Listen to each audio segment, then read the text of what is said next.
Sean bienvenidos a la Suprema Corte de Justicia de la Nación. Les saluda José de Jesús Cruz y Baja y nos encontramos en su programa El Pleno en Vivo. Este día el Pleno del Tribunal Constitucional de nuestro país continuará conociendo del amparo directo en revisión, expediente número 1762/2018, un asunto importante en términos constitucionales y legales. Constitucionalmente, en el aspecto procesal, se enmarca fundamentalmente en lo que establece el artículo 107, fracción novena de la Constitución Política Federal. En el ámbito legal, en el aspecto procesal, importantes los artículos 81 de la Ley de Amparo y 10 de la Ley Orgánica del Poder Judicial de la Federación. En el ámbito constitucional substancial, importantes, entre otros, los contenidos de los artículos 6, 14, 16, 20 y 21 de la Constitución Política Federal. En el ámbito legal, en el aspecto substancial, importantes, entre otros, los contenidos de la Ley de Instituciones de Crédito, también del Código Fiscal de la Federación y la ley correspondiente a esta materia de protección de datos personales en posesión de sujetos obligados. Un asunto importante, trascendente, cuando se plantea el estudio de este amparo directo en revisión con los diversos agravios que han sido planteados y que apuntan fundamentalmente al estudio de dos vertientes. La primera de ellas respecto del contenido del artículo 142, fracción primera de la Ley de Instituciones de Crédito, que ha estudiado el Pleno de la Suprema Corte de Justicia de la Nación y ha determinado la inconstitucionalidad de este artículo 142, fracción primera de la ley a que nos estamos refiriendo. Un asunto que se vincula en el orden constitucional fundamentalmente con lo que corresponde a este derecho a la vida privada en la vertiente del secreto bancario como un elemento fundamental en el contenido de ese artículo y fracción que hemos citado y que corresponde fundamentalmente al tema de las facultades para el Procurador General de la República o el servidor público en quien él delegue esta facultad de acceder a información financiera bancaria sin el control judicial previo. Este es el punto fundamental a tener en cuenta en el seguimiento de este asunto y que plantea puntos importantes respecto del estudio que estableció el Pleno de la Suprema Corte de Justicia de la Nación cuando analiza este esquema correspondiente al derecho a la vida privada y esta vertiente del secreto bancario y la necesidad de que exista en el caso este control judicial previo como elemento fundamental para preservar el derecho citado. Elementos importantes de acuerdo al contenido de estos artículos 6, 14, 16 de la Constitución Política Federal, artículos 20, 21, que en su conjunto representan el contexto en el cual se analizó este artículo 142, fracción primera de la Ley de Instituciones de Crédito. Un análisis que establece el Pleno de la Suprema Corte de Justicia de la Nación y por una votación mayoritaria de 6 votos lleva precisamente a determinar la inconstitucionalidad del artículo 142, fracción primera de la Ley de Instituciones de Crédito y se plantea esta situación de inconstitucionalidad respecto de esa facultad que tenía el Procurador General de la República para investigar en este ámbito penal las cuentas bancarias sin el control judicial previo. Un asunto importante, como hemos referido, en el ámbito de los derechos del ámbito constitucional en el Estado mexicano y esta protección del derecho a la vida privada en la vertiente del secreto bancario. Un elemento importante que el Pleno de la Suprema Corte de Justicia de la Nación analizará en esta sesión ordinaria es precisamente la fijación de los efectos de esa situación de inconstitucionalidad de este artículo 142, fracción primera de la Ley de Instituciones de Crédito. Un asunto trascendental en el ámbito precisamente de actuación de las autoridades que en su momento realizaron estas acciones con fundamento en este artículo 142, fracción primera, y un punto importante que se determina en la sesión pasada es el aplazamiento para esta sesión ordinaria del tema correspondiente a la fijación de los efectos en función de que las autoridades correspondientes presentaron los escritos de desistimiento en este amparo directo en revisión. Un asunto importante para el análisis análisis del Pleno de la Suprema Corte de Justicia de la Nación en el ámbito procesal y que habrá de determinarse en esta sesión ordinaria la situación correspondiente a estos desistimientos que fueron presentados previamente. Un asunto importante, trascendente en este ámbito de estudio de la Ley de Instituciones de Crédito del artículo 142, fracción primera, y la determinación del Pleno respecto de la inconstitucionalidad de este artículo y fracción referidos. Posteriormente, el Pleno también tiene un elemento importante para análisis en este que es precisamente el amparo directo en revisión y es la parte correspondiente al análisis del artículo 109, fracción quinta del Código Fiscal de la Federación, un asunto que se vincula precisamente a la consideración de un delito, en este caso la defraudación fiscal equiparada, un elemento importante en términos de este artículo 109, fracción quinta que nos estamos refiriendo, la tipificación correspondiente y la posible violentación del orden constitucional cuando se plantea que la descripción correspondiente altera y vulnera derechos, esto fundamentalmente respecto del principio de taxatividad, un asunto que habrá de analizar el Pleno de la Suprema Corte de Justicia de la Nación y determinar lo conducente respecto de la constitucionalidad o inconstitucionalidad de este artículo 109, fracción quinta del Código Fiscal de la Federación. Estos son algunos de los elementos importantes a tener en cuenta en el seguimiento de esta sesión ordinaria y de este amparo directo en revisión, expediente número 1762, diagonal 2018. En este momento iremos a una pausa y volvemos con más comentarios al respecto. Vamos a la pausa.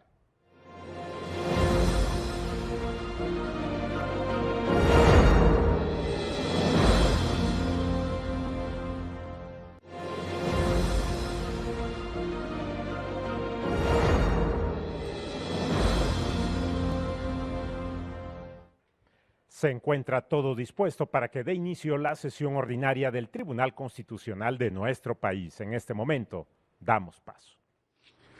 Se abre la sesión. Secretario, sírvase dar cuenta. Sí, señor ministro. Se somete a su consideración los proyectos de actas de las sesiones públicas número 5 solemne y 64 ordinaria, celebradas el lunes 24 de junio del año en curso. Está a su consideración el acta. Si no hay observaciones en votación económica, consulto si se aprueba. Aprobada por unanimidad de votos. Continúe, secretario. Sí, señor. Se somete a su consideración el proyecto relativo al amparo directo en revisión 1762, diagonal 2018, derivado del promovido en contra de la sentencia dictada el 17 de agosto de 2017 por el Quinto Tribunal Unitario en Materia Penal del Primer Circuito, bajo la ponencia del señor ministro Medina Mora.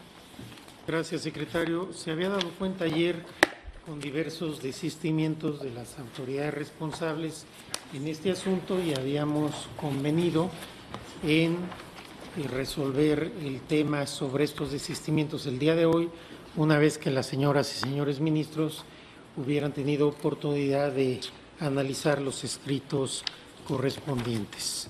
Está a su consideración el tema. Señor ministro González Alcántara.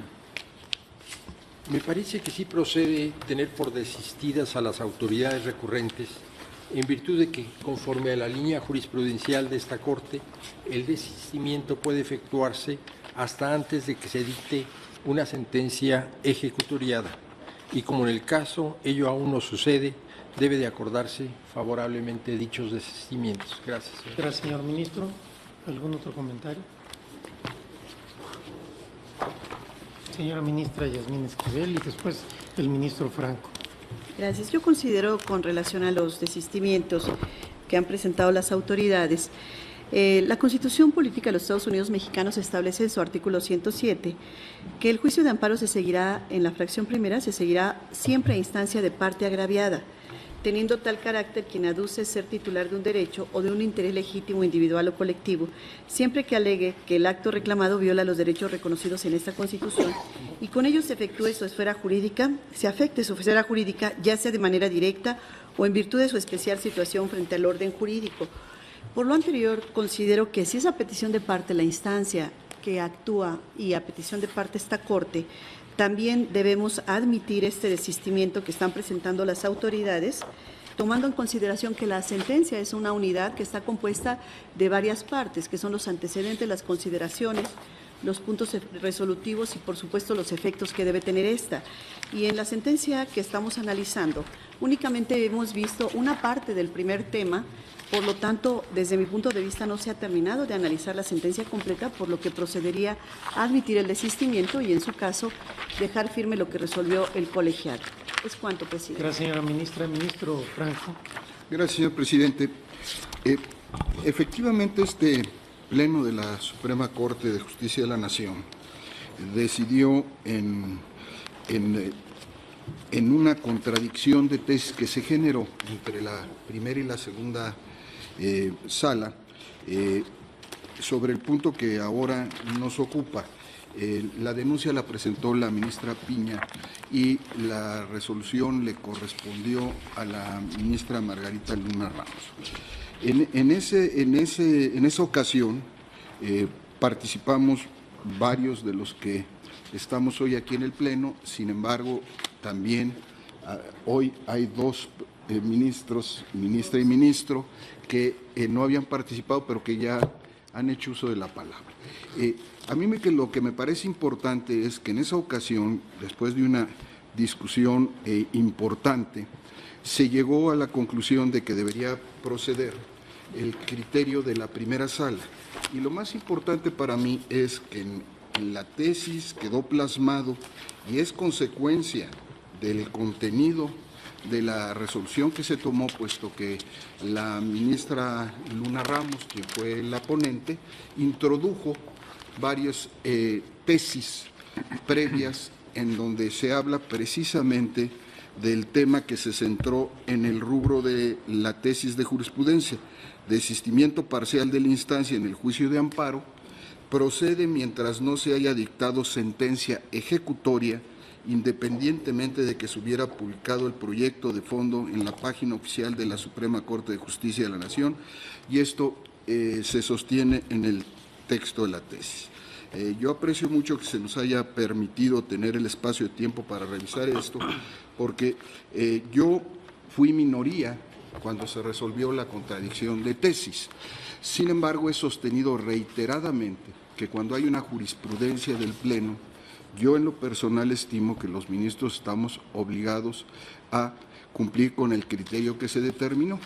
Consecuentemente, aunque yo votaré con reserva, dado mi criterio original que sigo sosteniendo, en este caso concreto y dada la redacción y el contenido de la resolución de la contradicción, en donde expresamente se señala que procede mientras no se haya dictado sentencia ejecutoria, y para mí una sentencia ejecutoria es la que ya se decidió en el órgano competente hasta que se vuelve definitiva, es decir, que contiene todos los requisitos que se establecen en la ley de amparo para que sea sentencia, no hay una sentencia o no se puede hablar de una sentencia ejecutoria. Consecuentemente, por estas razones y en cumplimiento, insisto, de un criterio de jurisprudencia del Pleno, que además está citado por las partes que se desistieron como el apoyo para presentar su desistimiento, yo también votaré por el desistimiento en este caso, e insisto, con la reserva de criterio que siempre he formulado. Gracias. Gracias a usted, señor ministro. Señora ministra Piña. Sí, gracias. Yo comparto el criterio de los ministros que me antecedieron.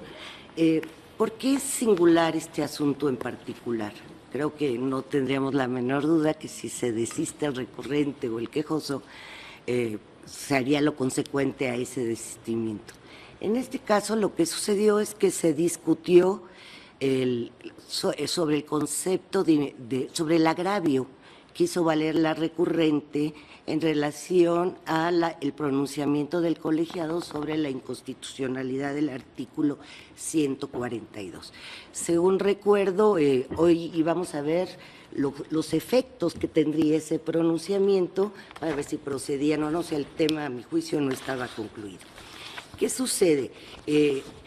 Presentan el desistimiento con posterioridad a esa discusión, todavía no está resuelto el asunto. Yo sí creo que tenemos que atender al medio de control que estamos analizando.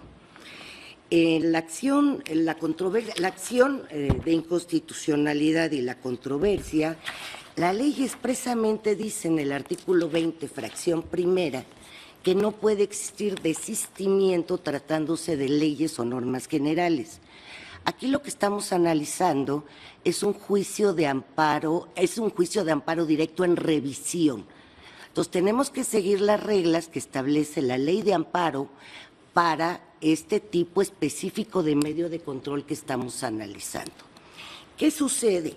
En principio, en el amparo directo, el único acto reclamado es una sentencia. No existe un pronunciamiento por parte del órgano revisor en los resolutivos con relación a la ley, porque no es acto reclamado. Es un concepto de violación y se declara fundado o infundado. A diferencia del amparo indirecto, que ahí sí es acto reclamado la ley. Ahora, hay una jurisprudencia a la que aludió el ministro Franco, que es la número 25/2018, que a mi juicio es exactamente aplicable al caso. ¿Qué sucedía y por qué se pronunció esta jurisprudencia? Conforme a un artículo de la ley de amparo, en términos que es el 73, se deben publicar aquellos proyectos que contengan un pronunciamiento sobre constitucionalidad de leyes, tratados internacionales, etcétera, y los supuestos específicos. Es obligación del órgano jurisdiccional publicarlos. Esto se hace tanto en colegiado como aquí en la Corte. Esto está en función de la transparencia y que las partes puedan conocer el contenido de ese proyecto. Es un proyecto, no se ha decidido, pero es un proyecto. Y en esos supuestos muchas veces ocurre que las partes, al conocer el sentido del proyecto, que no es la decisión, pero es el proyecto, prefieren, por estrategia judicial, porque no les conviene, etcétera, desistirse del recurso. Y esto lo hacen frecuentemente. El criterio de la segunda sala era que en función de que la Corte no puede ser un órgano de consulta, una vez listado el asunto y publicado el proyecto, no procedía el desistimiento del recurso. En cambio, el criterio de la primera sala se sostuvo que al ser la acción el ejercicio de la acción es un derecho del quejoso, en este caso estamos hablando del quejoso, entonces él podía desistirse en cualquier momento, porque él es quien lo ejerce. Esto se debe entender directamente con las acciones y las controversias. Aquí no se trata de establecer un pronunciamiento general sobre una ley con efectos abstractos, sino está en función únicamente del quejoso y también del principio de relatividad de las sentencias. Es al quejoso al que le interesa el pronunciamiento y también puede ser a la autoridad. Si como política de la propia autoridad nos puede gustar o no nos puede gustar, pero la ley así lo establece. Que aun cuando esté… Ahora, en esta contradicción de tesis lo que resolvió el Pleno fue precisamente eso, que dado que es, y leo para no las partes esenciales de la tesis, dice desistimiento, el rubro es desistimiento parcial de la instancia en el juicio de amparo. Procede mientras no se haya dictado sentencia ejecutoria, independientemente de que se hubiera publicado el proyecto de fondo en la página oficial de la Suprema Corte de Justicia de la Nación. Y nos dice, porque el quejoso conserva su derecho para desistir de la acción o de la instancia en el momento en que lo considere conveniente a sus intereses, y el órgano de control constitucional debe aceptar esa renuncia sin que constituya obstáculo para ello que el proyecto de fondo se hubiera publicado electrónicamente, toda vez que, si bien dicha publicación tiene como sustento transparentar las decisiones de los asuntos de gran entidad o relevancia para el orden jurídico nacional, a efecto de que el público en general tenga acceso a su conocimiento. Sin embargo, el interés de la sociedad por conocer los criterios del alto tribunal no puede estar por encima del interés de las partes en litigio, ni llegar al extremo de coartar su derecho a desistir, pues la ley en ese sentido no las limita. Yo leí la ejecutoria y si bien esto lógicamente tuvo lugar con motivo de recursos del quejoso, sí establece en diversas partes que es una facultad de la sentencia, que es una facultad de las partes, de los recurrentes. No se limita al quejoso, puede ser la autoridad o puede ser el quejoso. Y lo dice claramente la tesis en la parte final. Ahora, en el caso concreto, es cierto que se discutió la inconstitucionalidad del 142, pero la tesis es muy clara en el sentido de que procede mientras no se haya dictado sentencia ejecutoria. Esa es la condición que establece jurisprudencialmente para que en un juicio de amparo no podamos tener por desistido a cualquier recurrente. No debemos olvidar, y por eso lo importante de analizar el medio de control constitucional que estamos revisando ahora, que el acto reclamado es una sentencia, y esa sentencia incidirá, todo el pronunciamiento que hagamos incidirá únicamente en la sentencia, pero no puede tener efecto sobre normas generales, o sea, no se le va a dejar de aplicar al quejoso ni hacia el pasado ni hacia el futuro. El acto reclamado es una sentencia y únicamente lo que estamos analizando son conceptos de violación. Si en este sentido existen tres recursos de la autoridad y el recurso del quejoso, ¿qué pasa en este asunto? Al desistirse la autoridad de los conceptos de violación, que es válido según jurisprudencia de esta Corte desde hace mucho, desde la octava época, si se desisten de conceptos de violación, se tiene por desistido de esa parte. No puede ser materia del recurso de revisión esa parte.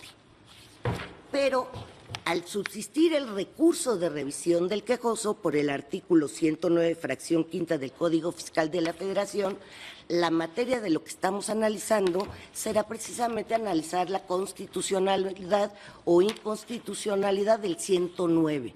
Pero por lo que respecta a la autoridad, al haberse desistido del recurso, se tiene que hacer un pronunciamiento en el resolutivo correspondiente del recurso que ellas interpusieron y que es precisamente que se tiene por desistidas del recurso que ellas promovieron. Insisto, es una sola sentencia, es un solo acto reclamado. Es cierto que se conoció la discusión y fue por publicidad, es sui generis el asunto, pero es lo mismo como si lo hubieran leído mediante la publicación. La ley de amparo no los limita y lo que sí a nosotros nos obliga es la jurisprudencia de este Tribunal Pleno, que mientras no se haya declarado ejecutoria de esta sentencia y que no la hemos terminado, el estudio del recurso de revisión, porque precisamente nos falta la parte del quejoso, la revisión del quejoso. Entonces, procede el desistimiento, es jurisprudencia obligatoria para esta Suprema Corte y en este sentido yo votaré por el desistimiento de la autoridad. Gracias, ministra. Ministro Jorge Pardo. Gracias, señor presidente. No cabe duda que el tema pues es sui generis, porque una vez que ya se ha discutido y votado este tema en concreto en este Tribunal Pleno y que por cuestiones de método, de discusión, de debate, se divide en varias sesiones la solución del asunto, pues se da la posibilidad de que, como sucede en este caso, se conozca cuál fue el resultado del debate e incluso cómo los votos de cada uno y cada una de los integrantes de este tribunal. Y bueno, pues supongo que atendiendo al sentido mayoritario de esa determinación, pues se decide por parte, en este caso, del Ministerio Público recurrente y de la autoridad responsable desistir del recurso respectivo. Yo pues también me atengo a la jurisprudencia obligatoria de este Tribunal Pleno, la que ya se ha citado aquí y con la que yo voté a favor en su momento, donde se estableció que la posibilidad del desistimiento por las partes en un juicio de amparo, ya sea el juicio de amparo o algún recurso, se da, se dice en la tesis, hasta antes de que cause ejecutoria la sentencia. Y en este caso se me presenta a mí complicado poder sostener que una parte de esta sentencia ya es ejecutoria o ya constituye sentencia ejecutoria y otra parte no, porque incluso al día de hoy seguiremos discutiendo los temas faltantes, no solo lo que se había anunciado en términos de los efectos, que no son del amparo, sino en todo caso serían del criterio.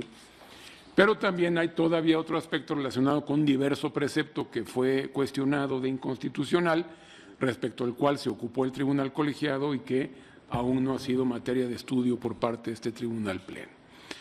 Me parece complicado dividir el concepto de cuando se habla de una sentencia ejecutoria.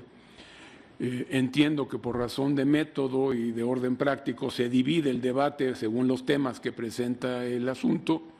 Y bueno, pues en este caso podríamos decir que ya debatimos y expresamos nuestra opinión respecto de uno de los temas que se plantean, pero, insisto, para mí sería difícil poder sostener que ya hay sentencia ejecutoria en relación con ese tema cuando todavía el día de hoy seguimos discutiendo el mismo recurso de revisión el que ya se analizó en la sesión anterior.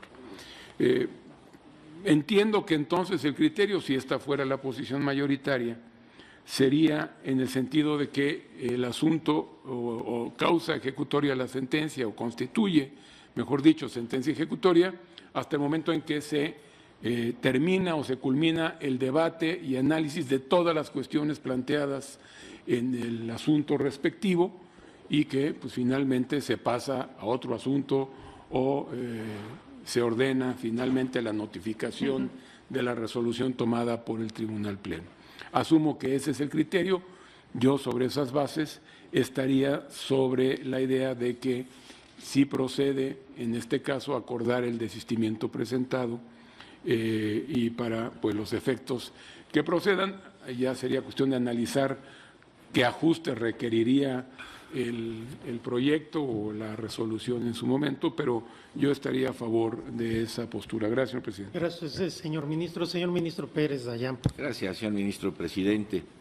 Como lo han apuntado quienes me anteceden, es un tema inédito que participa mucho de la interpretación que haga este alto tribunal respecto de las reglas generales del proceso, la lógica de las secuencias y actos que tienen por finalidad resolver un litigio y la certeza que nos dé a todos el que un tribunal se reúna para decidir una causa. Y es precisamente en la parte final de lo que acaba de expresar el señor ministro Pardo Rebolledo, en donde radica mi oposición a dar curso al desistimiento. Y lo digo porque, como bien él lo expresó, si la interpretación final que habrá de recogerse por la votación de este alto tribunal es que incluso sobre la marcha de una discusión de un asunto, conforme las partes vayan viendo el devenir de sus argumentos, pueden lograr el desistimiento, puede producir consecuencias contrarias a lo que la función jurisdiccional persigue, que es la certeza. Esto es, en tanto vaya viendo si mis argumentos prosperan, estar esperando que este desenlace llegue. Si advierto que mis argumentos no prosperan, podré concluir el desenlace mediante un escrito de desistimiento, presentado incluso aquí mismo. ¿Por qué expreso que no es tiempo para presentar el desistimiento, aún a pesar de reconocer el derecho que tiene en amparo directo en revisión la autoridad para cesar en su interés de que sea revisada una decisión de un tribunal colegiado en materia de constitucionalidad de leyes? Lo digo por lo siguiente. La jurisprudencia a la que nos hemos venido refiriendo tuvo lugar a partir de la contradicción de criterios entre la segunda y la primera sala. Expreso por delante la segunda sala, pues es la que dio razones para no admitir desistimientos condicionadas a dos circunstancias. Uno, que el asunto hubiera estado listado y que se hubiera publicado el proyecto. De ahí desarrolla la tesis, que dejó de tener vigencia, el argumento de que una vez conocidas por las partes las consideraciones que sustentaban el proyecto a discutir, entendiendo a su propia estrategia en función del litigio, presentaba un desistimiento. Estas eran las dos condiciones que habría que reunirse. La primera sala nunca reparó sobre si era esto o no de analizarse, simplemente, aún con asuntos listados y con proyectos publicados, presentados los desistimientos, eran acordados. Nunca hubo sobre el punto concreto un razonamiento frontal de la segunda sala. No obstante lo anterior, y para efectos prácticos y además correctos, se ha considerado que tácitamente se sostienen los criterios cuando se hace procedente algo. Las razones siempre serían fundamentales, pero evidentemente no es sino ante los planteamientos de objeción que los tribunales hacen un pronunciamiento. Fuera de ello, actúan conforme la norma les prescribe sin tener que dar mayor razón. El estudio que puedan realizar sobre el punto comparativo entre las salas simplemente les llevará a advertir la mecánica de la primera sala para acordar el desistimiento y a partir de él reconocer ya no tener competencia en tanto el punto concreto que se le facilitaba para ello había desaparecido. Primera conclusión, entre los criterios de la segunda sala y de la primera sala efectivamente había una contradicción, no por razonamientos frontales, sino por resultados. A partir de esto se presentó la denuncia de contradicción por la señora ministra Piña Hernández, resuelto a través de la votación respectiva mediante ponencia de la señora ministra Luna Ramos. Y es que cuando una tesis pudiera ser aplicable a un supuesto no prevenido en el punto concreto de contradicción, como hoy lo hemos reconocido todos por lo inédito del asunto y su propio fondo en donde los efectos pudieran resultar tan o más importantes que la misma inconstitucionalidad que se ventila, es conveniente entonces siempre y hasta responsable revisar exactamente qué se dijo en la contradicción de criterios, pues todos estamos absolutamente entendidos de que la tesis es solo un resumen, a veces apretado, y no necesariamente fiel del contenido de su precedente. Considerando que las condiciones eran fundamentales y su conjugación activa necesaria, el tema de listar un asunto no generó mayor reflexión en la contradicción de tesis 175/2017, pues la fundamentación principal como razonamiento de procedencia radicaba en conocer el proyecto y la motivación para desistirse era precisamente la publicación del mismo. Hay importante información en la contradicción sobre ese preciso punto, sobre la publicación de los proyectos, la necesidad de hacerlo porque lo mandata la ley, las razones de esto y fundamentalmente qué supone para el antecedente de la sentencia la publicación de un proyecto. Es así que la contradicción de tesis, palabras más, palabras menos, dijo que la publicación de los proyectos tiene como sustento transparentar decisiones de los asuntos de gran entidad o relevancia para el orden jurídico nacional. Y es así que el artículo 73, párrafo segundo de la Ley de Amparo se concibe como un medio asequible para lograr una impartición de justicia más transparente. De ahí que se justifique que en determinados casos la publicación es fundamental. Por ello, dice la sentencia, que la publicación del proyecto en la página oficial no constituye impedimento para que la parte interesada desista total o parcialmente de la instancia, si así conviene a sus intereses. Esta es la afirmación. La justificación de la afirmación es: no resulta reprochable entonces que los quejosos diseñen una estrategia defensiva conforme la cual convenga más a sus intereses desistir o proseguir en el juicio. Da la explicación de ello. Y concluye con la parte fundamental del criterio propuesto. El proyecto de sentencia solamente constituye una propuesta de estudio y decisión que no es vinculante ni siquiera para el ponente en el asunto, de manera que al tratarse de un documento de trabajo que todavía pasará por el tamiz de su discusión y, en su caso, el rechazo, modificación o aprobación del órgano jurisdiccional en su conjunto, debe estimarse que el desistimiento en la víspera de la fecha programada para la vista de un proyecto cuyo contenido ya ha sido difundido no le reporte en automático al quejoso ninguna decisión perfectamente previsible.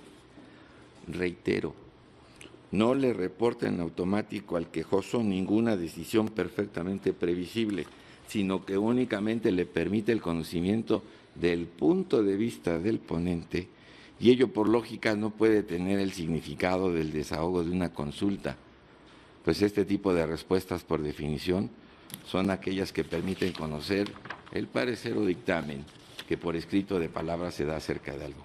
Es decir, continúa la cita, que facilitan al peticionario saber con precisión el criterio conforme al cual en un futuro habrá de ajustarse una conducta o resolverse un problema, lo cual evidentemente no se da por haber accedido a la lectura de un proyecto, respecto del cual ni siquiera hay un mínimo pronóstico seguro de que tal propuesta, como fue presentada, pudiera ser necesariamente coincidente con las consideraciones y decisiones que quiera adoptar la mayoría. Punto y aparte viene la tesis.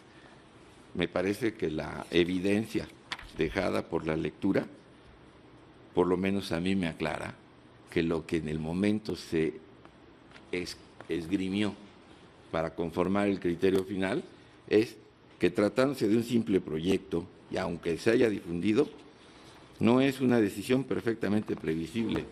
Un asunto votado en una sesión pública con el sentido anticipado de lo que la mayoría pensó, sí es una decisión perfectamente previsible. No es solamente el punto de vista del ponente, es el punto de vista de la mayoría de un tribunal. Por lógica no puede tener el significado del desahogo de una consulta, no es una consulta, es una decisión firme.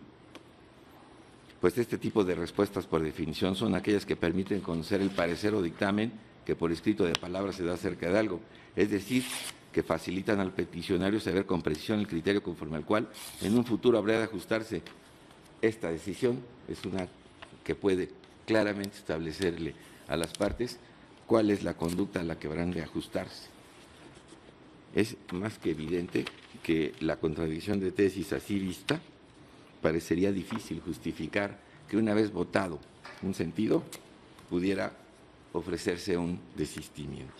Insisto con lo que comencé a partir de la expresión del señor ministro Pardo Rebolledo. Si conforme vayan avanzando las discusiones públicas de un tribunal advierto que mis argumentos son desestimados, podré recurrir sin ningún ambaje ni complicación a un desistimiento. Al fin y al cabo es lo que me permite la ley. Incluso si la decisión del asunto se ha prolongado porque la mecánica misma de los argumentos, su extensión o la participación de dos o más recurrentes en sus conceptos de agravio, llevan a que no se pueda solventar todo en una misma sesión, lo cual me permitiría entonces desistir, no obstante que sea un punto votado. Esto es lo que a mí me preocupa. Por lo demás, solo quisiera reiterar mi posición expresada desde la primera vez que se vio este asunto. Consideré que por la forma en que se resolvió había inoperancia de los conceptos de invalidez formulados por la autoridad. Y la inoperancia la radiqué, como bien lo tengo aquí escrito a partir de un documento que se me hizo llegar, precisamente porque la inconstitucionalidad advertida por el Tribunal Colegiado no produjo en la situación jurídica del quejoso ningún resultado. La única razón por la que se le concedió el amparo fue porque en el caso de defraudación fiscal equiparada, las pruebas no ilícitas consideradas por el colegiado eran suficientes para demostrar la responsabilidad del procesado. Y en la medida en que se condenó a la reparación del daño integral por la cantidad que le fue exigida, habiendo él cubierto mediante una autodeterminación una cantidad específica, el amparo fue para que no hubiera condena en cuanto a la reparación del daño porque existía un pago previo. Bajo esa perspectiva, ninguna razón había para que la primera sala originalmente, no recuerdo ahora la razón por la que la primera sala trajo este asunto al Pleno, no tuviera que estudiar bajo ninguna figura un argumento que no tiene un efecto práctico en amparo directo. Y reitero, en amparo directo, como aquí se ha dicho.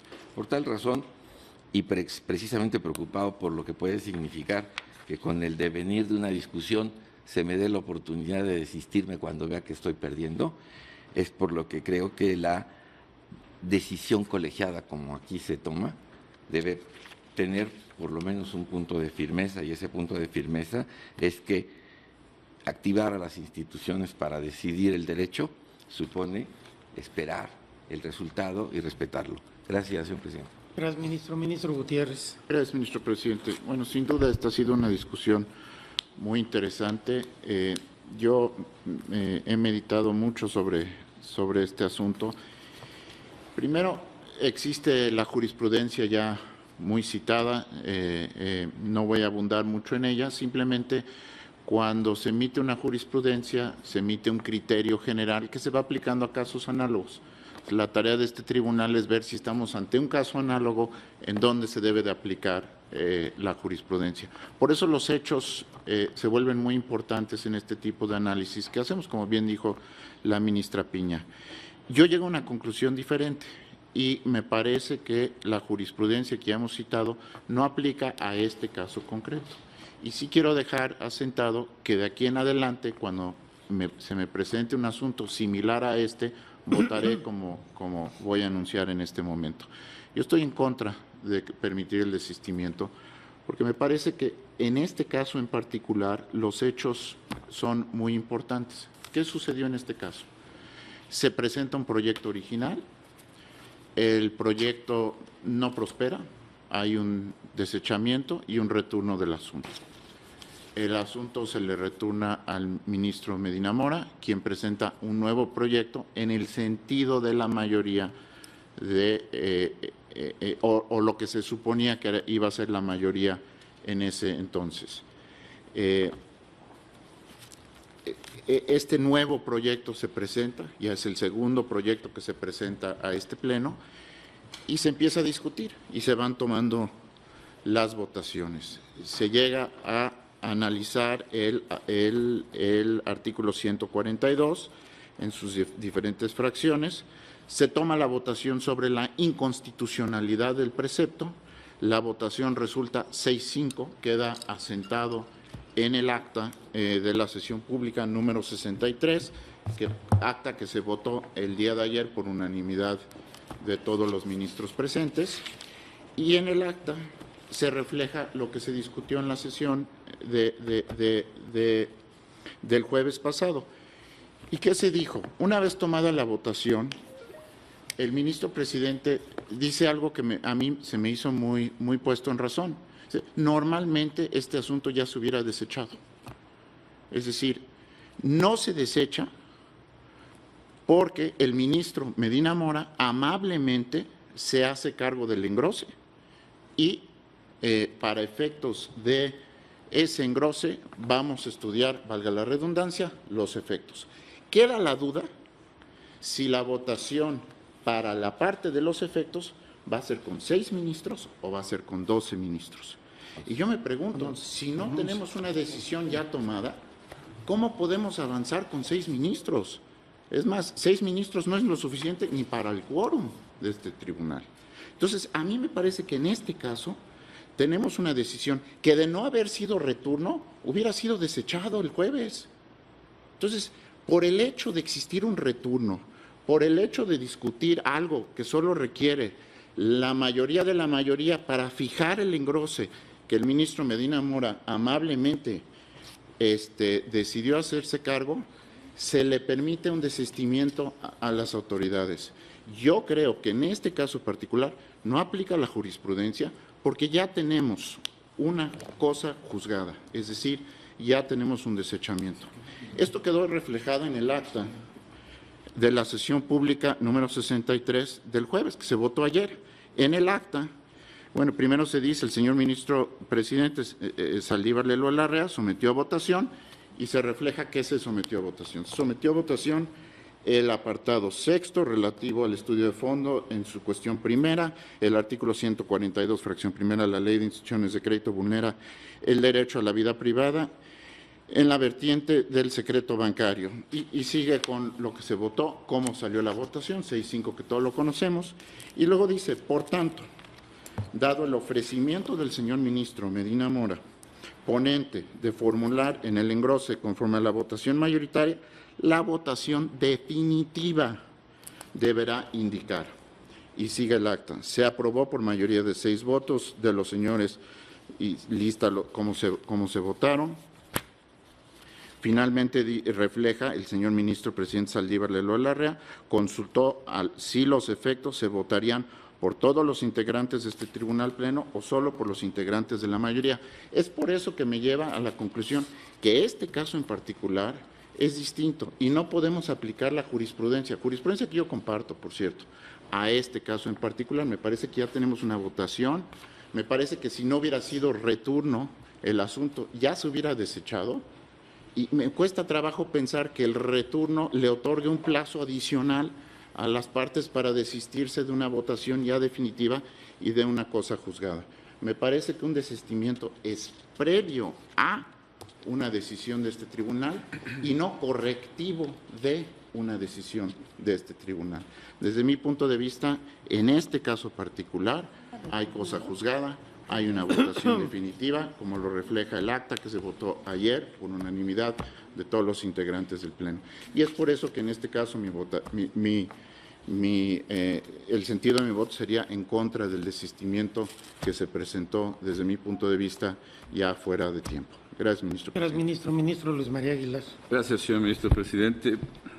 Yo también no estoy de acuerdo, lo anuncio desde ahorita, con aceptar el desistimiento ya en estas condiciones. En primer lugar, como dice el señor ministro Gutiérrez, y coincido con él, esta tesis, y lo señalé al comentarlo en alguna ocasión hace unos días, no es aplicable esta tesis a este caso. Si nosotros vemos, esta tesis surgió específicamente de esa contradicción de tesis entre salas, respecto de que si un asunto estaba listado y publicado el proyecto, ya se podía o no se podía desistir. Tan es así que en la página 28 del asunto que generó la tesis de jurisprudencia que ahora se menciona, se dijo y se concluyó al término del considerando cuarto.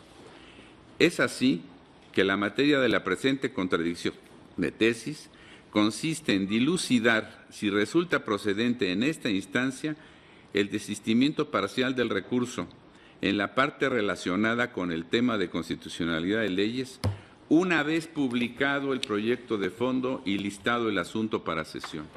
Ese fue el punto que se estableció y se votó para poder establecer la resolución que generó esta tesis. Yo voté a favor de esta tesis y insistiré en que cuando sea aplicable, así lo consideraré. Yo considero que en esta ocasión no es aplicable porque el punto que resolvió la contradicción de tesis, de donde deriva esta jurisprudencia, no es precisamente lo que está sucediendo en este momento, en el que ya hubo un pronunciamiento de este tribunal pleno en votación que se considera siempre firme y que no se debe modificar ni se puede modificar. Así ha sido el criterio general y permanente de este tribunal, que se dice, una vez votado este punto, ya queda firme y las votaciones son definitivas.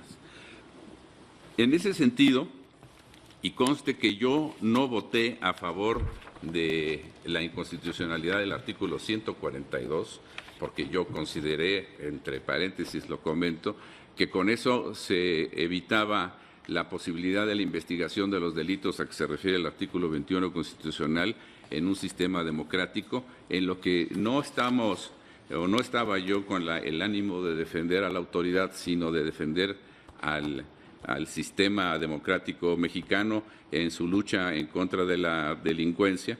Pero yo ahora considero que si esa decisión ya se tomó y se votó como decisión firme, entonces resulta que el desistimiento que se está haciendo ya no procede, porque ya se cumple con la situación de donde deriva la tesis y que señaló ahora el señor ministro Pérez Dayán en la página 38 del proyecto o de la resolución que generó la tesis de jurisprudencia, en el que se dice que son en las que ya se estableció una decisión perfectamente previsible, porque allá se partió, en ese otro asunto donde surgió la tesis, de una situación en la que no estaba previsible, era simplemente la opinión del ponente y que se había listado. Aquí no, aquí ya está la votación que se consideró definitiva y que ya nada más íbamos a analizar la posibilidad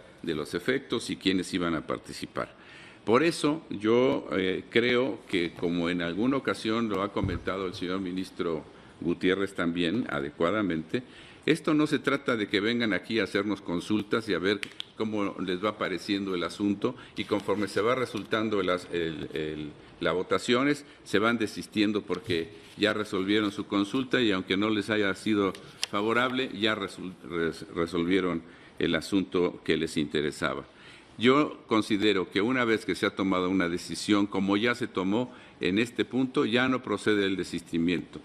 Es cierto que el desistimiento es importante, especialmente para el quejoso, por el principio de instancia de parte agraviada, pero aquí estamos ante la revisión de una autoridad que no necesariamente es la parte quejosa en este amparo.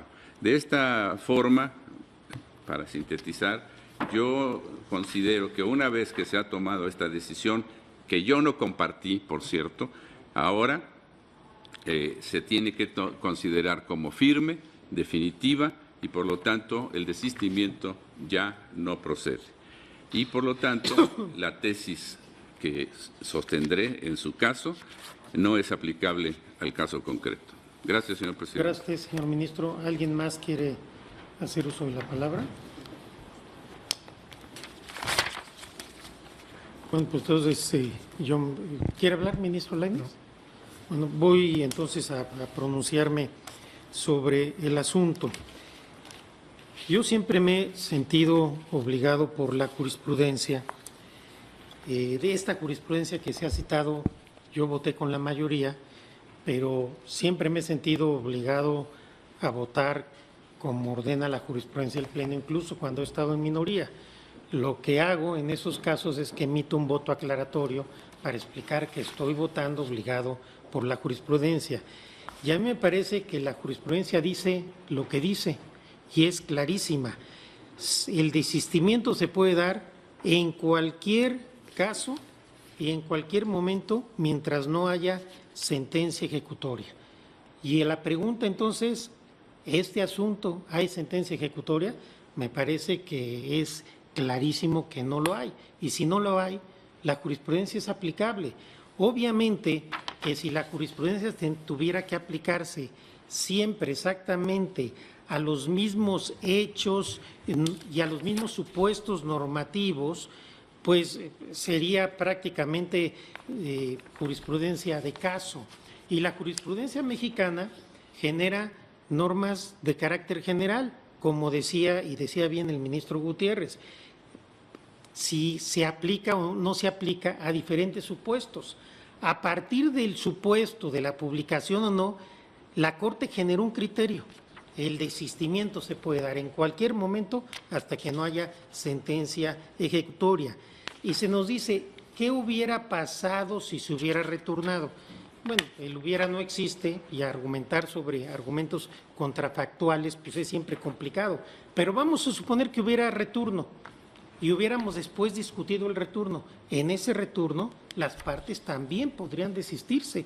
No quiere decir que no pudieran hacerlo, porque si fuera así, que ya hay cosa juzgada, entonces habría cosa juzgada con el primer proyecto y estamos discutiendo ya un segundo proyecto. Por otro lado, me parece que la jurisprudencia es totalmente fundada, porque lo que habla es derechos procesales de las partes, y las partes se pueden desistir de sus derechos procesales, de su acción y de su recurso.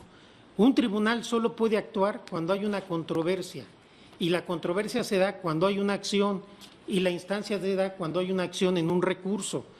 Una vez que la parte interesada desiste de ese recurso, nosotros, si resolvemos el asunto sin recurso, estaríamos resolviendo oficiosamente un caso, y creo que los tribunales no podemos hacer eso.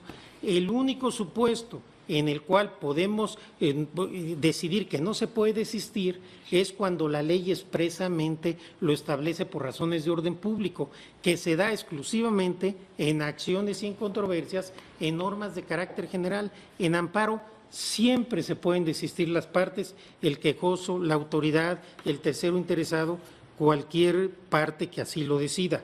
Consecuentemente, a mí me parece que la jurisprudencia no solo es aplicable, sino que tiene muy buenas razones para ser aplicable en cualquier supuesto, incluyendo este. Y una votación no es definitiva hasta que no cause ejecutoria la sentencia. Hay innumerables de veces, innumerables de ocasiones en que los ministros piden cambiar su voto. Acaba de suceder la semana pasada, por cierto, en otro asunto que no era ni siquiera de amparo. Lo hemos hecho porque ¿cuándo se dice que es votación definitiva? Lo decimos cuando algún integrante no está en el Pleno y tiene que llegar a desempatar o a votar para ver si hay mayoría calificada, y entonces para no reabrir con el integrante que no estaba toda la discusión, decimos las votaciones son definitivas, pero salvo que quien conduce los debates diga que la votación es definitiva, mi experiencia en 9 años y medio en este Tribunal Pleno es que las votaciones muchas veces cambian. Por ejemplo, hay veces que ya se votó, se hace la declaratoria de la votación, falta un voto para la mayoría calificada y algún ministro amablemente dice yo cambio mi voto para poder integrar la mayoría calificada. Entonces, a mí me parece que un asunto que es máxime, que es un amparo directo en revisión, no está votado en definitiva hasta que no se hace la declaratoria de que el asunto ha sido votado. Y si esta declaratoria no se ha hecho, me parece que las partes tienen el derecho de desistirse de sus recursos. ¿Por estrategia? Sí, por estrategia. Pues eso es la acción, tanto principal como la de los recursos, la que va generando las diversas etapas de un litigio. Y salvo que la ley lo prohíba, las partes tienen todo el derecho de desistirse de derechos procesales, valga la redundancia, que han ejercido, porque el haber interpuesto un recurso no quiere decir que ya no pueda desistirse. Este fue el debate que se dio entre primera y segunda sala. La segunda sala decía no puede ser consultivo, la primera sala y al final el Pleno dijo se pueden desistir en cualquier momento. Entonces, a mí sí me parece que la jurisprudencia es aplicable con independencia, que yo estoy a favor de la jurisprudencia y votaré así porque creo que es aplicable la jurisprudencia con independencia de que yo eventualmente he participado del criterio de la inconstitucionalidad de este tipo de medidas, no solo en este asunto, en muchos otros, pero creo que precisamente las partes tienen este derecho expedito y que es algo que ya resolvió la Suprema Corte en esta jurisprudencia que se ha citado por muchos de ustedes. ¿Algún otro comentario? Sírvase tomar votación. Secretario, ¿están a favor de que procede o no el desistimiento? Sí, señor. Señor ministro Gutiérrez Ortiz Mena. En contra. Señor ministro González Alcántara. A favor. Señor ministro Esquivel Moza. A favor. Señor ministro Franco González. Procede en este caso el desistimiento. Señor ministro Aguilar Morales. En este caso no procede el desistimiento. Señor ministro Pablo Robledo. Sí procede el desistimiento. Señor ministro Piña Hernández. Sí procede. Señor ministro Medina Mora. Comparto que en el presente caso son procedentes los desistimientos en atención al criterio jurisprudencial que me obliga, aunque yo haya votado en contra del mismo y tampoco crea que el criterio, como fue literalmente expresado, reflejó cabalmente la discusión que hubo en la contradicción de tesis. No obstante, me reservo un voto concurrente para establecer reglas mínimas de procedencia mediante la definición de qué debemos entender por sentencia ejecutoria, como momento procesal límite para la presentación de los desistimientos. Esta Suprema Corte no es un órgano de carácter consultivo, así lo expresé cuando se discutió la tesis en la sala y después en la contradicción de tesis que dio lugar al criterio y en el voto particular que formulé en esa oportunidad. Por otra parte, considero que esta cuestión procesal que se ha presentado es oportuna, ya que permitirá a este Tribunal Pleno reflexionar de nueva cuenta sobre la importancia de la facultad de un acceso fundado y motivado a cuentas bancarias por parte del Ministerio Público para realizar sus tareas de investigación de los delitos y procuración de justicia. Confío que el voto mayoritario que dimos el voto minoritario que dimos yo y algunos otros compañeros sobre este tema se convierta en voto mayoritario el día de mañana y se reconozca la constitucionalidad y pertinencia de esta facultad. Gracias. Señor ministro Lainez Potisek. No procede el SOS. No procede, el punto está juzgado. Señor ministro presidente Saldívar. Sí procede. Señor ministro presidente, me permito informarle que existe una mayoría de 7 votos en el sentido de que sí proceden los desistimientos respectivos. El señor ministro Medina Mora con precisiones y anuncia voto concurrente y voto en contra de los señores ministros Gutiérrez Ortiz Mena, Aguilar Morales, Lainez Potisek y Pérez Dayán. Perfecto, entonces queda por desistir a las autoridades responsables y consulto al señor ministro Medina Mora, ponente en este asunto, si cree conveniente dejar en lista el asunto para que pudiera hacer algunos ajustes o estima que podemos seguir con la discusión. Lo dejo a su consideración. Creo que podemos seguir con la discusión, señor presidente. Perfecto. Sí, señor presidente, yo quisiera anunciar el voto concurrente específicamente por las razones que expresé, en el sentido de que yo sigo considerando que el criterio correcto fue el de la segunda sala. Por eso voté con reserva. Sí. Y en segundo lugar, que el voto que yo expresé respecto de la constitucionalidad del artículo no se modifica por esta situación. Y me imagino que tampoco para los que votamos en ese sentido. No, simplemente no hay decisión. Así es, no hay decisión, pero digamos, externamos un voto, que es lo que quiero precisar, ¿no? Yo haré un voto concurrente con otras consideraciones. Muy bien, señor ministro. Perfecto. Entiendo que en el engrose se harían los ajustes a esta parte y yo le pediría al señor ministro si pudiéramos circular el engrose para verlo. Y salvo su mejor opinión, pasaríamos a la segunda cuestión sobre el artículo 109, fracción quinta, para ver el recurso del quejoso. ¿Sería así, señor ministro? Así es. Perfecto. Desde luego serán los ajustes correspondientes, sí, perfecto, y también reflejar el resolutivo que se dio por desistido a la autoridad conforme a la votación que aquí se ha recogido. Perdón que lo interrumpa, creo que el ministro Javier Lainez quería hablar, ¿no? No. Perdón. Adelante, señor ministro Medina. Tendríamos ahora que analizar en el estudio de fondo la segunda cuestión, que es la planteada por el quejoso, que obviamente no se desistió o no se ha desistido en este asunto. Y aquí tenemos que dilucidar si fue correcta la determinación del tribunal colegiado en torno a que el artículo 109, fracción quinta del Código Fiscal de la Federación no vulnera el principio de taxatividad o si lo hace. Tal y como ya fuera señalado, el quejoso argumenta en su primer agravio que, contrario a lo determinado por el tribunal colegiado, el artículo 109, fracción quinta del Código Fiscal de la Federación sí vulnera el principio de taxatividad al generar confusión en torno a los elementos que configuran el delito de defraudación fiscal equiparada. además de que en la sentencia recurrida no se estudió el planteamiento autoral propuesto en la demanda de amparo, relativo a que el precepto impugnado contiene un conector conjuntivo, así como, a partir del cual los supuestos normativos que se prevén se vinculan y conforman una unidad.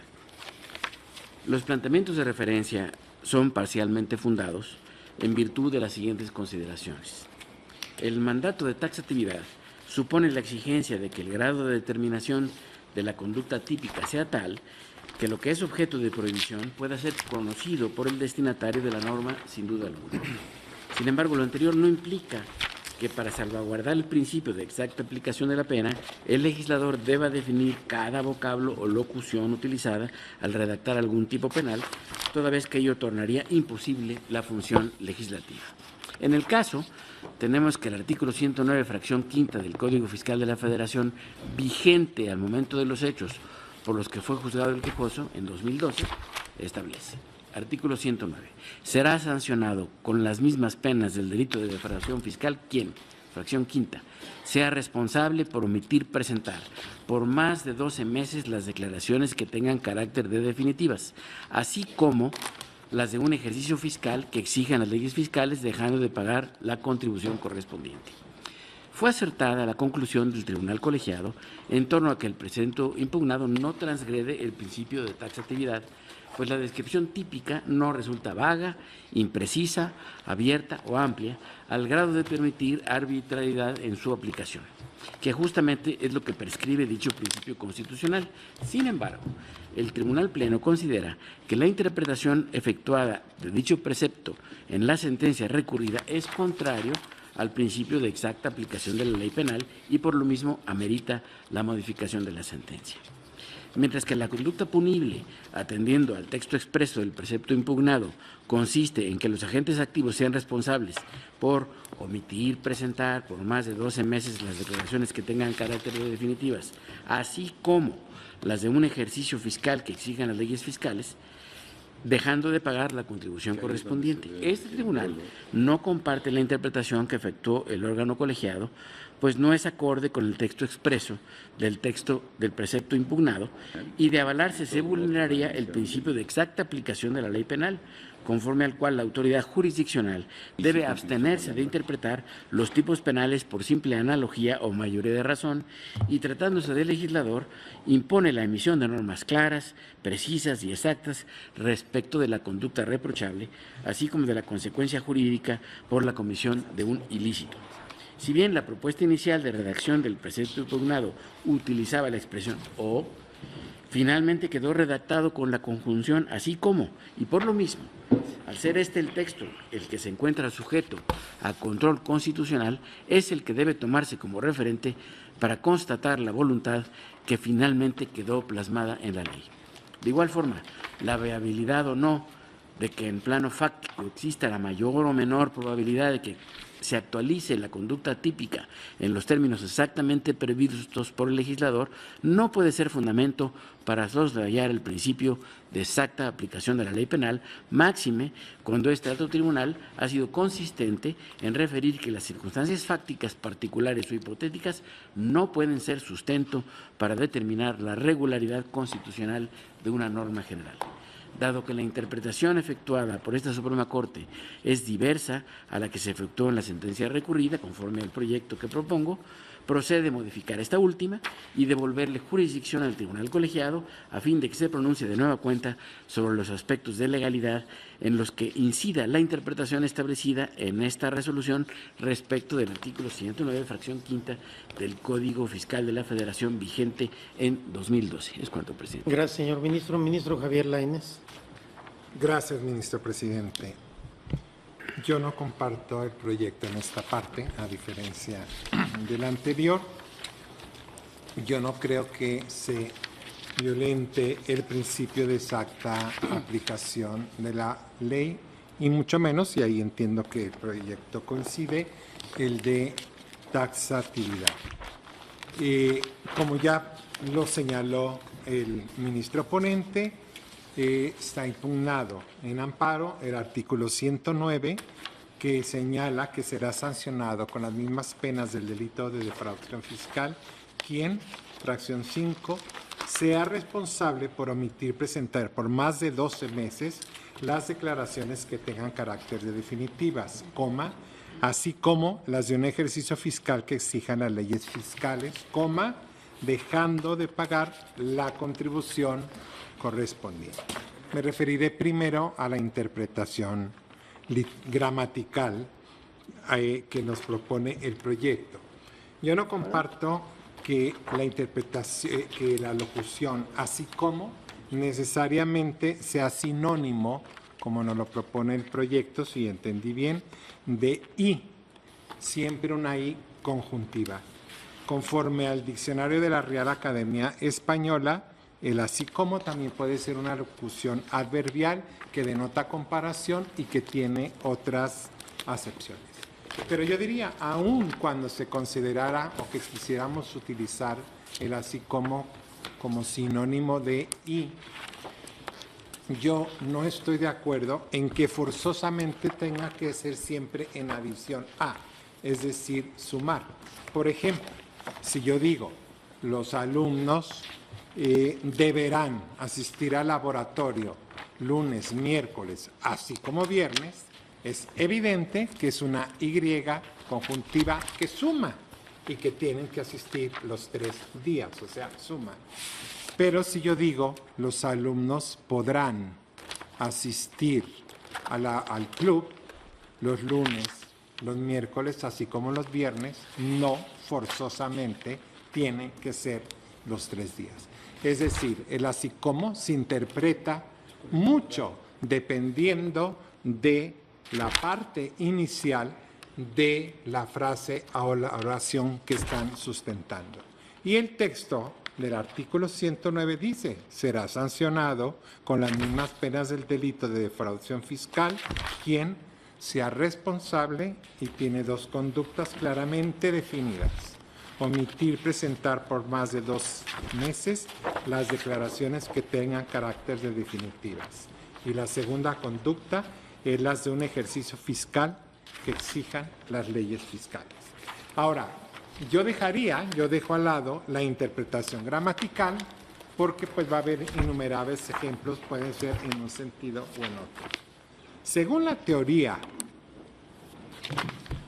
penal, el tipo penal consta de 3 elementos, los elementos objetivos, los normativos y los subjetivos. Me voy a referir al elemento normativo. Los elementos normativos del tipo son aquellas situaciones o conceptos complementarios impuestos en los tipos penales que requieren de una valoración cognoscitiva, jurídica, cultural o social. Son aquellos elementos que implican una especial valoración judicial, es decir, aquellas circunstancias que solo pueden ser comprendidas en términos de requisitos lógicos de una norma y fijadas mediante un juicio valorativo complementario del juez. Estos elementos normativos de valoración jurídica solamente pueden ser comprendidos bajo el presupuesto lógico de una norma, y una norma que no necesariamente forma parte de la legislación penal. ¿A qué quiero o a dónde quiero llegar? Legislación fiscal. Es evidente que conforme a la legislación fiscal hay impuestos que se declaran por ejercicio, impuestos sobre la renta. Y hay impuestos como el IVA o como el IEPS que no tienen una declaración anual por ejercicios y que por lo tanto tienen carácter de definitiva mensualmente, como es el caso de el IVA. Para poder entender entonces el tipo, y no estoy haciendo ni interpretación analógica, ni por mayoría de razón, ni conforme, simple y sencillamente el elemento valorativo del tipo penal que estamos analizando tiene que llevarnos forzosamente a entender que existen este tipo de contribuciones y que se declaran de manera totalmente distinta. Lo contrario nos llevaría, y lo digo con el mayor respeto para el proyecto, a una interpretación que no es lógica, porque si vamos a hacer que esa Y sea forzosamente sumatoria, nos llevaría a que un contribuyente que únicamente tribute conforme a renta, nunca va a cometer este tipo penal. O, peor aún, que el que sí tributa en renta y en IVA o en IEPS e IVA, basta con que en uno de los tributos no emita una declaración nunca, pero en el otro no haya dejado de declarar durante 3 años y se diría no se da el tipo porque tienen que sumar las dos conductas. Y me parece a mí que esta interpretación no se sostendría. Voy ahora a la intención del legislativo. Y el legislador fue muy claro. En la exposición de motivos, la intención al cambiar y modificar, que yo no prejuzgo, igual pues no le quedó muy bonito o muy perfecto esta parte, hubiera sido ideal que dejara la O. Pero en sus razonamientos, lo que dijo, lo que yo no quiero como legislador, es que se interprete que en un impuesto como el IVA o el IEPS, que son de declaraciones definitivas mensuales, por el solo hecho de que el contribuyente deje de tributar vamos a iniciar o va a iniciar una acción penal el Estado contra ese contribuyente. Creo que la exposición de motivos fue muy claro, dijo, no, tiene que dejar de emitir por 12 meses mínimo esa declaración o la declaración del ejercicio y concluye el tipo penal diciendo en ambos casos omitiendo pagar las declaraciones respectivas. Por ello y por estas consideraciones, a mí me parece que no hay una inexacta o indebida, que no corre riesgo, el principio de debida aplicación de la ley penal, ni tampoco el principio de taxatividad. Y una última reflexión. Yo creo que cuando analizamos en abstracto, que no es el caso, en las acciones de inconstitucionalidad, cuando analizamos el principio de taxatividad de un tipo penal o verificamos que no se violente el principio de debida aplicación de la norma, efectivamente el control tiene que ser más riguroso porque es control abstracto. Por lo tanto, la norma tiene que ser muy clara, no dejar lugar absolutamente a ninguna duda. Y es así que ante la duda declaramos la inconstitucionalidad en control abstracto. Este es un amparo directo en revisión. Y por lo tanto, como juzgadores, tenemos que tomar en cuenta las cuestiones del amparo, es decir, del hecho concreto. Y era un contribuyente que así presentaba sus contribuciones con base a 2 regímenes y muy legítimamente cuestiona o pretende cuestionar el tipo penal diciendo tenía que haber incumplido las 2. Pero tenemos en amparo directo, insisto, sí tomar en cuenta para el análisis del tipo penal el elemento subjetivo, el elemento normativo, que está clarísimo en que hay estos tipos de impuestos y estos tipos de declaraciones y el elemento subjetivo de la norma, además de la intención del legislador, además, insisto, de que gramaticalmente el así como no es siempre sumatorio de distintos elementos. Por lo tanto, en este punto, yo sí me separaré del proyecto. Creo que el tipo penal es constitucional. Gracias, presidente. Gracias, señor ministro. Se decreta un receso.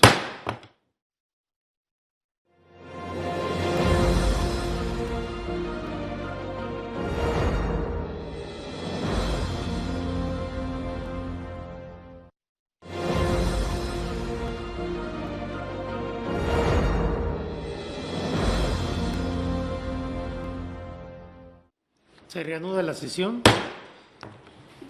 Me pidió la palabra para una aclaración el ministro ponente. Ministro Medina Mora, por favor. Gracias, señor presidente. Solamente para precisar que el proyecto que se ha puesto a consideración de ustedes no considera la calificación del tipo penal como inconstitucional, tampoco como que en el mismo se actualice la violación al principio de taxatividad, sino que en la interpretación del colegiado hay un problema de exacta aplicación de la ley penal. Con esa precisión quedo. Gracias, señor ministro. Tiene la palabra el ministro González Alcántara. Muchísimas gracias. No, yo estoy con el proyecto únicamente quería reafirmar que considero que es una conjunción y que es la interpretación que debemos de tener. Muchas gracias, señor presidente. A usted, señor ministro. Ministra Norma Piña. Sí, gracias. Yo coincido con el proyecto en que el artículo 109, fracción quinta, no es inconstitucional y también que no es violatorio del principio de taxatividad. Sin embargo, a mi juicio, la interpretación, la aplicación de la ley coincido con lo que hizo el colegiado, no con la interpretación que se está estableciendo en el proyecto. ¿Y por qué? Coincido con el proyecto en las premisas que sustenta en la página 48, en el sentido que en la aplicación del principio de taxatividad es imprescindible atender al contexto en el cual se desenvuelven las normas, así como sus posibles destinatarios. Es decir, la legislación debe ser precisa para quienes potencialmente pueden verse sujetos a ella. Nos dice el proyecto en el párrafo 171. En este sentido, es posible que los tipos penales contengan conceptos jurídicos indeterminados, términos técnicos o vocablos propios de un sector o profesión, siempre y cuando los destinatarios de la norma tengan un conocimiento específico de las pautas de conducta que por estimarse ilegítimas, se hayan prohibidas por el ordenamiento. Concluye diciendo: el principio de taxatividad no exige que en una sociedad compleja, plural y altamente especializada como la de hoy en día, los tipos penales se configuren de tal manera que todos los gobernados tengan una comprensión absoluta de los mismos, específicamente tratándose de aquellos respecto de los cuales no pueden ser sujetos activos, ya que están dirigidos a cierto sector cuyas pautas de conducta son muy específicas. Y esto fue sustentado por la primera sala en la tesis de jurisprudencia 54/2014, que también se apoya el proyecto, con la tesis de jurisprudencia Principio de Legalidad Penal en su vertiente de taxatividad, análisis del contexto en el cual se desenvuelven las normas penales, así como de sus posibles destinatarios. De la lectura precisamente a los posibles destinatarios y específicamente del Código Fiscal, yo sí advierto que el artículo no es violatorio de taxatividad, porque lo que establece es que serán sancionados con las mismas penas del delito de defraudación fiscal quien sea responsable por omitir presentar por más de 12 meses las declaraciones que tengan carácter de definitivas, así como las de un ejercicio fiscal que exijan las leyes fiscales, dejando de pagar la contribución correspondiente. Para los destinatarios de las normas,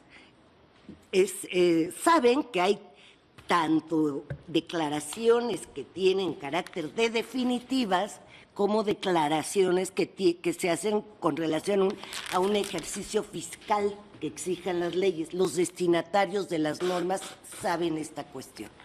¿Y cuál es la consecuencia? Dejando de pagar la contribución correspondiente.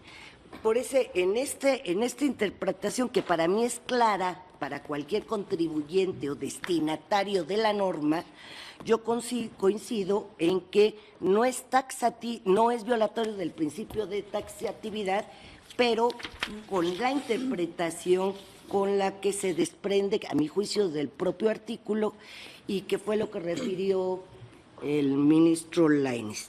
En este sentido, yo estaría con el sentido en cuanto que el artículo no es inconstitucional, con esa observación, pero en contra del resolutivo que ordena devolver autos al colegiado, porque yo considero que la interpretación que hizo el colegiado es la correcta. Gracias, señor presidente. Gracias, señora ministra. Ministra Yasmín Esquivel, por favor. Bueno, con relación al tema, como lo ha señalado la ministra Norma Piña, yo tampoco comparto las consideraciones del proyecto, ya que me parece que el artículo no es violatorio al principio de taxatividad, ya que de considerar que deban presentarse ambas omisiones se tornaría inoperante la norma, contrariando el propósito contemplado por el legislador, consistente justamente en sancionar una conducta omisiva que puede presentarse bajo distintas modalidades, esto es, ya sea con motivo de las declaraciones mensuales definitivas, como se ha mencionado aquí, más de 12, o bien la de un ejercicio fiscal que también implica el transcurso de más de 12 meses. Y lo anterior se corrobora con el dictamen de la Comisión Legislativa correspondiente, en el cual ya se hizo mención el señor ministro Javier Lainez. Así que considero que debe ser comprendido el precepto analizando sin que resulte violatorio del principio de taxatividad, en la medida en que su redacción es clara y precisa para sus destinatarios al prever como sancionable una sola conducta omisiva. Es cuanto, presidente. Gracias, señora ministra. Ministro Pérez Dayán. Gracias, señor ministro presidente. En función de lo que plantea el propio proyecto, no estoy de acuerdo con su conclusión. Esto es, pienso que el concepto de agravio formulado por la parte quejosa en contra de la sentencia que reconoció la validez constitucional de este artículo es correcta, y a partir de ello estimo que es infundado el agravio. Bajo esa perspectiva estoy porque se confirme la sentencia recurrida en este aspecto. Gracias. Gracias, señor ministro. Señor ministro Franco. Seré muy breve, señor presidente. Yo, por lo contrario, creo que sí es fundado en virtud de que encuentro claramente un problema de taxatividad. El proyecto, y seré muy breve, insisto, dice en el párrafo 167, ese derecho humano no se limita a ordenar a la autoridad jurisdiccional que se abstenga de interpretar por simple analogía o mayoría de razón, sino que es extensivo al creador de la norma, de que al legislador le es exigible la emisión de normas claras, precisas y exactas respecto de la conducta reprochable, así como de las consecuencias jurídicas por la comisión de un ilícito.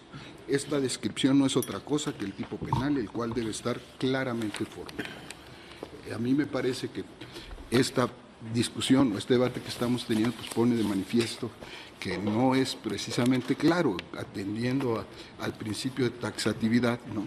Yo creo que la norma no cumple con estos extremos. Gracias, señor presidente. Gracias, señor ministro. Señor ministro Pardo. Gracias, señor presidente. Yo también coincido con el proyecto en el punto de que el artículo que se tacha de inconstitucional no lo es. Yo estimo que el artículo 109 es constitucional.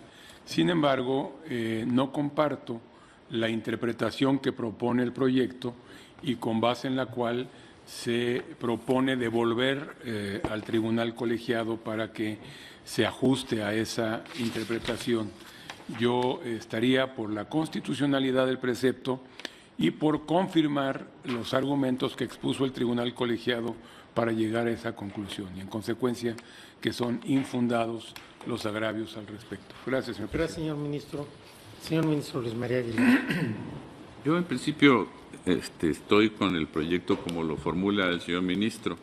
Podría reconocer que no se trata de un problema de taxatividad en cuanto que aparentemente no hay una confusión grave en su redacción. Sin embargo, reflexionando y oyendo los comentarios, existe esa confusión que está precisamente la problemática que interpretó el colegiado de una forma y que aquí pudiera verse de otra forma.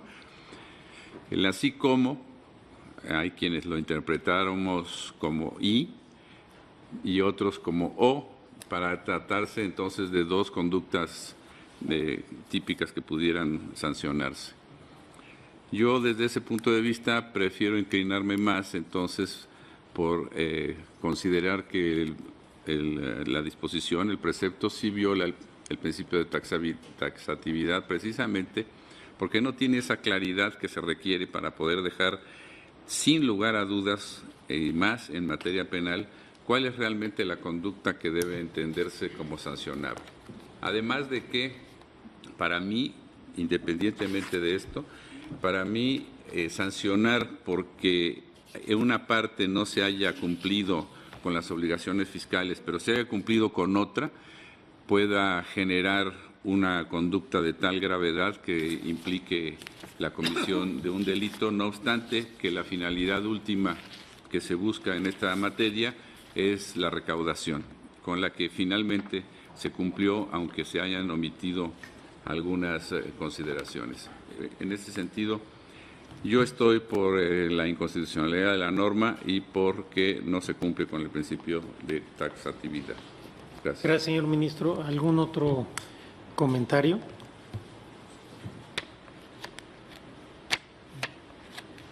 Bien, pues entonces tomemos votación. Sí, con el proyecto. Muchas gracias. Señor ministro González Alcántara. A favor del proyecto. Señor ministro Esquivel Moza. En contra del proyecto.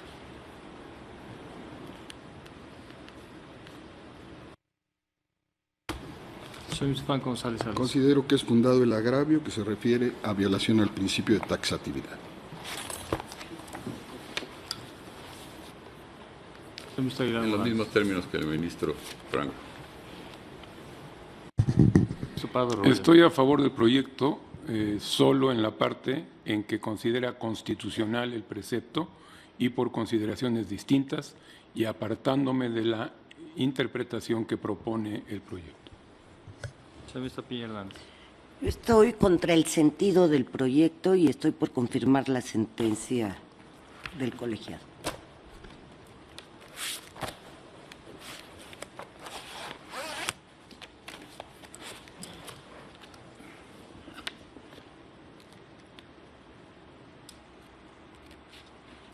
Señor ministro Medina Mora. Con el proyecto.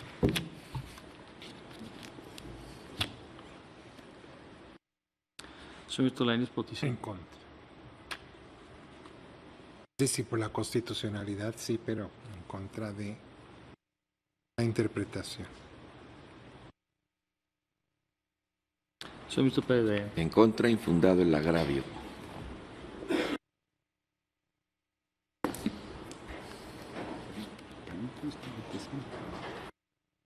Señor ministro presidente Saldívar Ledo de la Rea. Yo venía a favor del proyecto compartiendo las interpretaciones que hizo el señor ministro Lainez, pero después de escuchar la discusión llego a la conclusión que el precepto no es claro y votaré en contra. Señor ministro presidente, me permito informarle que por lo que se refiere a la constitucionalidad del artículo 109, fracción quinta, existe una mayoría de 8 votos, con 3 votos en contra de los señores ministros Franco González Salas, Aguilar Morales y Saldívar Ledo de la Rea.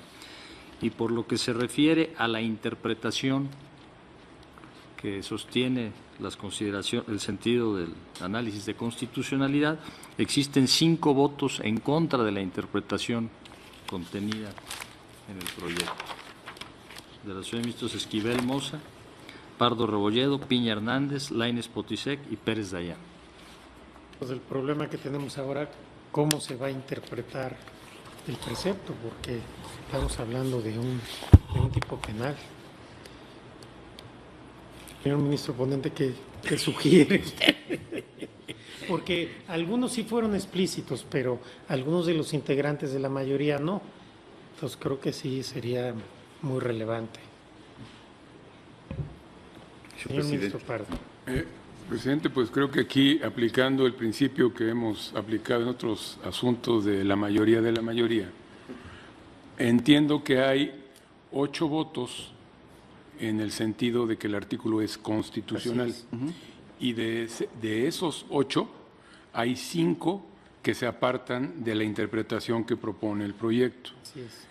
Ya no me queda claro si esos 5 estamos en el mismo sentido de confirmar las consideraciones del tribunal colegiado, declarando infundados los agravios, pero me parece que eso pudiera ser. Creo que justamente ese es el tema, el que usted acaba de indicar. Creo que esto es importante que se reflexione. Los 5 ministros, efectivamente, que son la mayoría, dentro de la mayoría, son los que tienen que determinar cuál es la interpretación válida del precepto.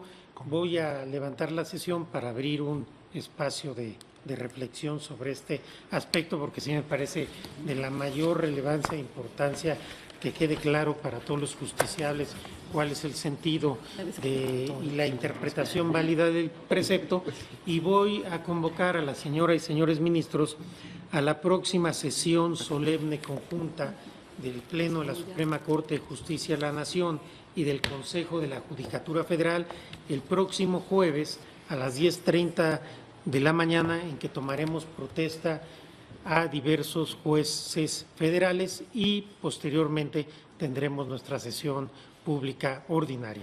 Se levanta la sesión.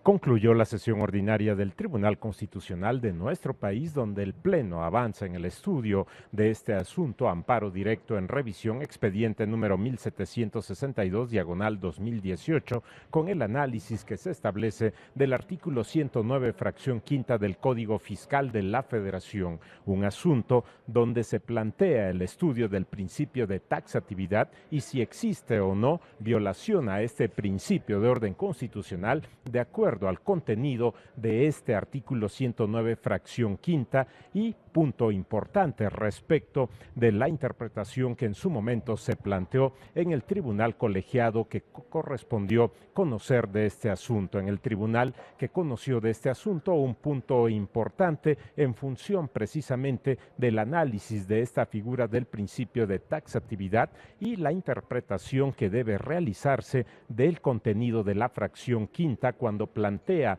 la situación correspondiente a 2 conductas y en su momento determinar qué es lo conducente en esta interpretación del análisis que se hace de una figura de defraudación fiscal equiparada y el punto fundamental de acuerdo a la consideración de las declaraciones que en su momento respecto de 12 meses se establece como un punto importante la omisión de la presentación y la declaración en su momento de estos 12 meses como punto importante, y el segundo aspecto correspondiente también a una omisión relativa a un ejercicio fiscal. La consideración de 1 o 2 conductas correspondientes es el punto fundamental que analiza el Pleno de la Suprema Corte de Justicia de la Nación y se plantea en este caso que no existe una violación al principio de taxatividad. Este es el punto en que avanza el debate, la discusión del Pleno de la Suprema Corte de Justicia de la Nación.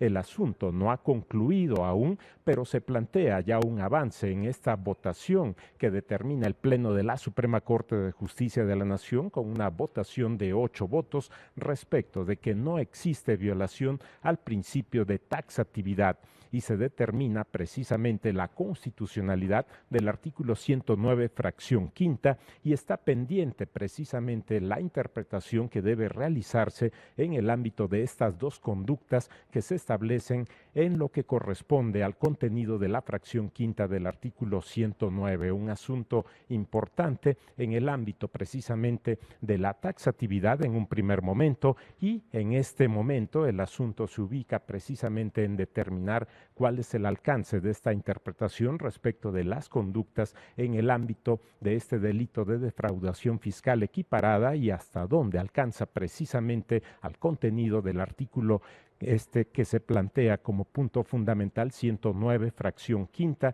y este es el tema que continuará estudio en el Pleno de la Suprema Corte de Justicia de la Nación.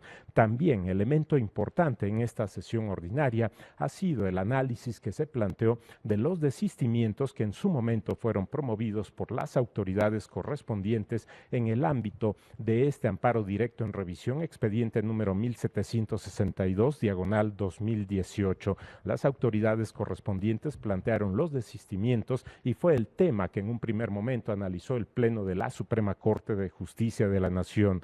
Se determinaron procedentes estos asuntos importantes en el desistimiento de las autoridades y ese fue el resolutivo que en un primer momento estableció el Pleno de la Suprema Corte de Justicia de la Nación, la procedencia del desistimiento y en su caso el análisis importante respecto de esta decisión en torno de que no hay decisión propiamente de fondo en este asunto, conociendo el Pleno de la Suprema Corte de Justicia de la Nación en virtud del desistimiento presentado por las autoridades y en su momento la determinación importante del tribunal que conoció de estos asuntos. Estos son los avances que tiene el Pleno de la Suprema Corte de Justicia de la Nación hasta el momento respecto de este expediente 1762/2018, amparo directo en revisión, que continúa a estudio en la siguiente sesión ordinaria del Tribunal Constitucional de nuestro país. Agradecemos a todos ustedes la atención a su programa El Pleno en Vivo. Se despide José de Jesús Cruz y Baja. Por su atención,